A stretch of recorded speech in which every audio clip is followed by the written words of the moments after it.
The pristine hallways of Harrington University gleamed beneath the flicker of morning fluorescent lights as Maria Delgado quietly pushed her cleaning cart past the tide of students rushing to early classes. At 52, Maria's hands bore the hard-earned calluses of over 2 decades of janitorial labor. Her back was slightly hunched from years of scrubbing floors and stooping to reach beneath desks.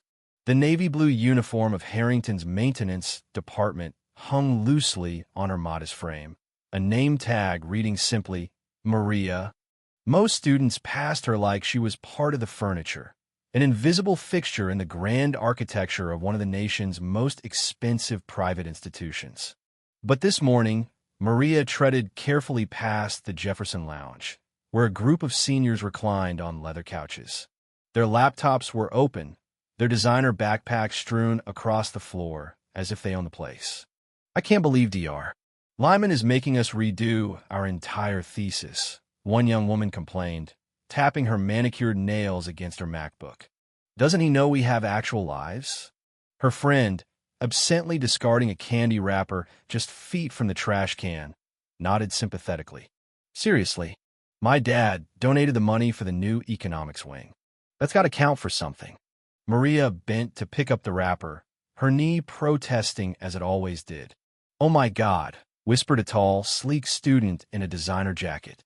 "She's like right there. Can we not talk about this now?" "Relax, Ben," the first girl replied, rolling her eyes. "It's not like she speaks enough English to understand."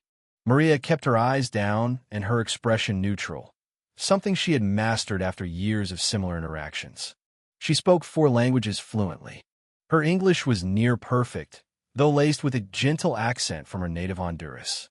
She held 3 degrees from Central American universities, and she was just 2 weeks away from completing her master's in education leadership at Harrington University itself. "Salamat," Ben said loudly and slowly, as though volume could bridge a language barrier. "That means thank you in Tagalog. See, I'm cultured." Laughter echoed around him. Maria quietly dropped the wrapper in her trash bag, her face unreadable. They didn't know her. They never cared to. "You're awful," one of the girls giggled. "But seriously, can you imagine spending your whole life cleaning up after people? Like, no skills, no education, nothing." IDD. Maria's hands tightened slightly on the handle of her cart. 20 years of working nights and weekends. 20 years of sending remittances back to her mother in Tegucigalpa.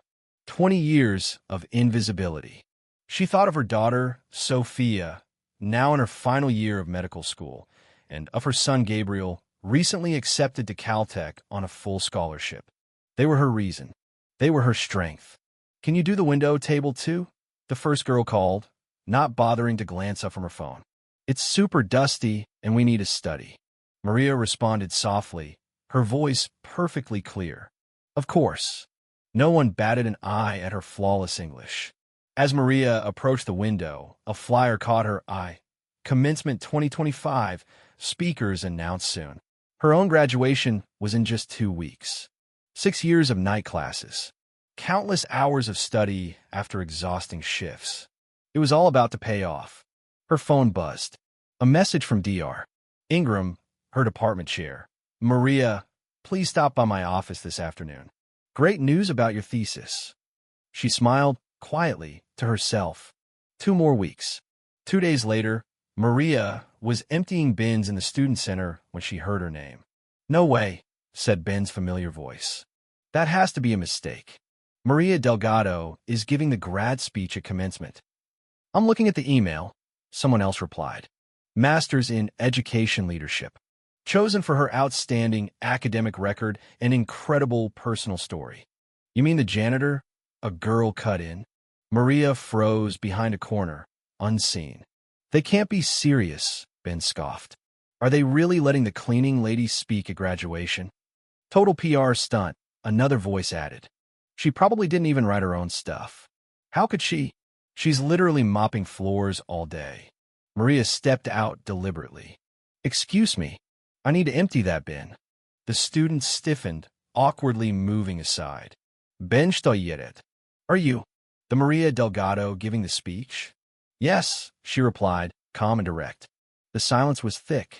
How did you even get in? One girl blurted. Isn't it like super hard to get into this program? Maria paused, then replied with steady grace. Same way as you. I applied. I studied. I wrote essays and passed exams. The difference is, I did it while working full-time and raising 2 children an ocean away. They gaped at her, stunned by her eloquence, her composure. If you'll excuse me, Maria said. I still have work to finish. Whispers followed her down the hall. By morning, the entire campus knew. Her quiet double life had shattered. That afternoon, her longtime supervisor, Mr. Latham, called her in. Parents are calling, he said. Some aren't thrilled you're giving the speech. Especially the Whitman family, major donors. Maria didn't flinch. Is the school rescinding the invitation? No, Mr. Latham said. President Kerr is standing firm. But they prefer if you took a paid leave until after the ceremony. The message was clear. Her presence, her uniform, had become an embarrassment. I need the hours, she said quietly. I figured, he smiled. I've reassigned you to administrative buildings. Less visibility. Same hours. Thank you, Maria said, her voice tight with gratitude and wounded pride. 2 weeks later, the lawn was filled with folding chairs and proud families. Maria stood among her peers. The masters had draped around her shoulders. The past weeks had been surreal. A student journalist had profiled her. National media picked it up. She'd gone from anonymous to an icon. And now, President Kerr stepped to the podium. It is my honor to introduce our graduate speaker, Maria Delgado. Applause erupted as she walked to the stage. In the crowd, she saw Sophia and Gabriel, her supervisor, and even some of her colleagues from the maintenance staff, beaming. 20 years ago, Maria began, her voice firm, I arrived in this country with 2 suitcases and a teaching degree that no one would recognize. I made a promise to my children that their futures would shine brighter than mine. She paused. 19 years ago, I started mopping these halls. 6 years ago, I became a student in them. Gasps rippled through the crowd. Many of you never noticed me. Why would you? I was the one stocking the restrooms, wiping your desks. But invisibility has its advantages. I saw your struggles, your kindness, your arrogance, your empathy. Maria spoke of systemic inequality, of perseverance, of immigrants and invisible workers. Her words cut through the air like truth through silence. The person serving your coffee might be writing poetry. The janitor might be earning a master's. The face you overlook might hold a universe of resilience. When she finished, the crowd stood in ovation. Tears ran freely. Later, among the sea of celebration, Ben approached. Miss Delgado, he said quietly, I owe you an apology. What I said, what we said, it was wrong. My dad gave me hell when he found out. Turns out he worked nights cleaning offices to pay for law school. Never told me. Maria's expression softened. We all have stories. He nodded, then handed her an envelope. We started a scholarship. For staff like you. It's named after you. Maria blinked, overwhelmed. It's the least we could do, Ben added. Just then, Sophia and Gabriel ran to her, wrapping her in an embrace. As the evening sun bathed Harrington in gold, Maria returned to the lounge in Jefferson Hall. It was quiet now. Monday, she would begin work as a research assistant for Dr. Ingram. Her PhD awaited. A final glance at her phone showed the university's social media post. A picture of her at the podium, captioned, Maria Delgado, from janitor to graduate speaker, Harrington's brightest light, and a comment that stood out, prouder to graduate alongside Maria Delgado than to hold my own diploma. Maria smiled. The invisible woman had finally been seen, and in being seen, she had changed everything.